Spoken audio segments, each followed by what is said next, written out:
Hey, welcome back to After the Episode, brought to you by Line Cutters, the adjustable ring that cuts fishing line.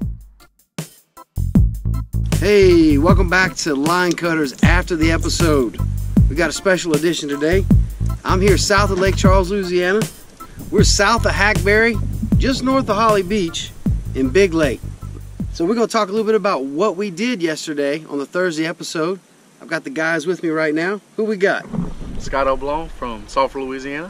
Chris Harper from Lake Charles. All right, so we've been out here all morning. We've done pretty good today.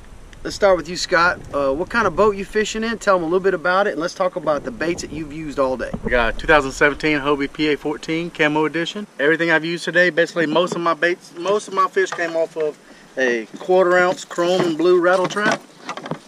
Right there. Oh, the industry standard. He's been tearing them up on that thing too. That right there. I caught a couple off that. Caught a flounder off of a gulp.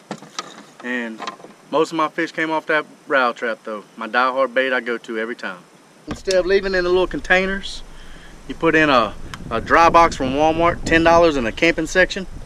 Waterproof. It floats. In case you drop it over the side, you don't want to ever lose, $50, $100 worth of gulp. So that way everything stays good and fresh. Mix up the colors, it don't matter, nothing bleeds. There you go. Good to go. And what kind of rods you throwing today? I throw ducket rods. I have a ducket reel. My main reel I throw is a H2O metal, nothing fancy. It works. And I got one all-star rod, that heavy action tip I use for a rattle trap or top water or something like that. Most everything I throw is a medium light rod though. I was telling Scott yesterday that the All-Star company used to be owned by Morgan McCain. He sold it, and so all the new McCain rods are All-Star designs. So, all right. So you got the micro anchor. You like the power pole? Oh, that's probably the best money I spent in this boat. Yeah. Right there. The Marsh. And you got a little Rance hook 5? Hook 4. Hook 4? I wish it was bigger. I wish I had a 5 or 6, but it does what I needed to do for now. There you go. You want to see my stringer? Good looking, man. Oh yeah, that's real good looking. All right, moving right along to Chris from Lake Charles. First of all, let's talk about your boat, Chris. What you got, an Outback? Yeah, man. It looks familiar. Old Outback I got on Craigslist, and what'd you get for it? Like $900. $900. $900. I hope you took them out to eat or something. You stole that. It might have been over 1,000. It was cheap. Really? Yeah, absolutely. All right, what you got here? That's a Garmin Echo Map. It's the 43 DV. And it does everything I need. I just need depth and sometimes temperature, but the down view is really good. You can see your bait down there. Yeah. So yeah. Nice. And you can use it as a GPS. Yeah, it's got GPS too. I can mark waypoints and everything, and yeah, it's I love it. Well, let's talk a little bit about your tackle and what you've been throwing today. Sure. Mostly soft plastics today. We were throwing a Top Dog at the beginning of the day. I got a few blow-ups, but. Now, when we came out of that chute, you were tearing them up on soft plastics. Yes. First one that was nailing them was this wedge tail mullet right here. I believe that's opening night color, if I'm not mistaken. And Egret Baits is based right out of right here in Lake Charles, Louisiana. So I was throwing it down south. I had a few hits on it, but no real takers. The other money today was this guy. He's missing a tail. That was I got one Matrix Vortex? That's the Dockside LA. That's their Vortex shad, and I really that's one of my go-to confident soft plastics for sure. And you had a couple bumps on this one too, huh? Yeah. That's the Mirror Lure. I think that's the Top Dog. All right, and your rods and reels? I'm using Lew's. These are Carbon Fire reels, 7.5 to 1, and they're super cheap and they're great. $70. For it's a real quality bait caster. Looks like you got a Blair Wiggins rod.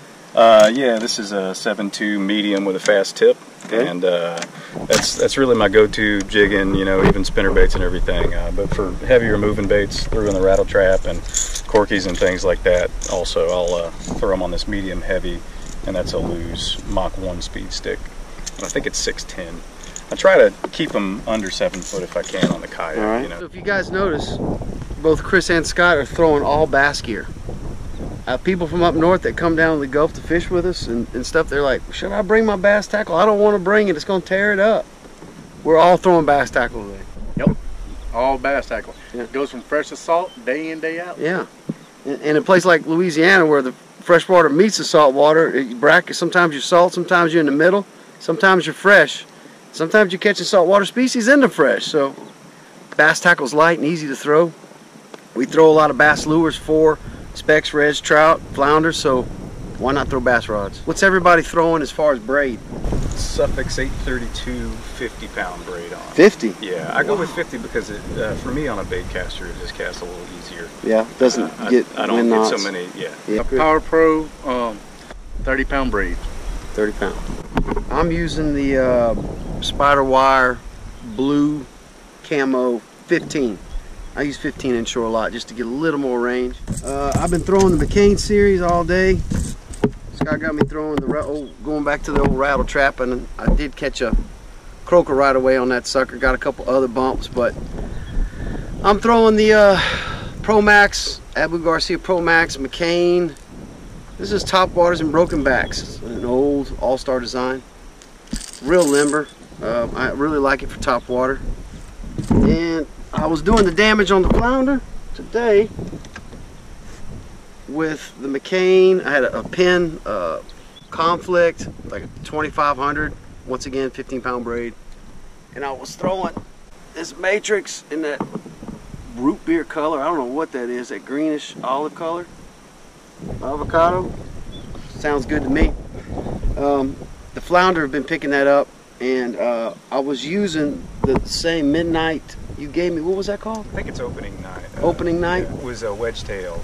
Oh, egret bait's wedge tail. That's what we started catching a lot of trout on. We both caught some trout on that.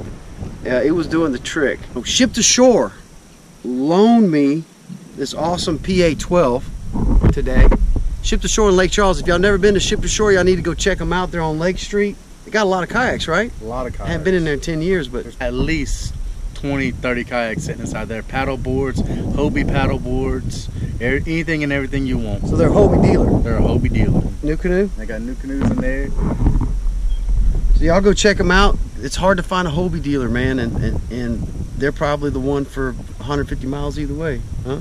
You got Lafayette, 100 miles. Yeah, 100 miles. 100 miles. Yeah. That's pretty much it for me today, man. I just threw my bucket in here, my dry bag, and I was gone pecan.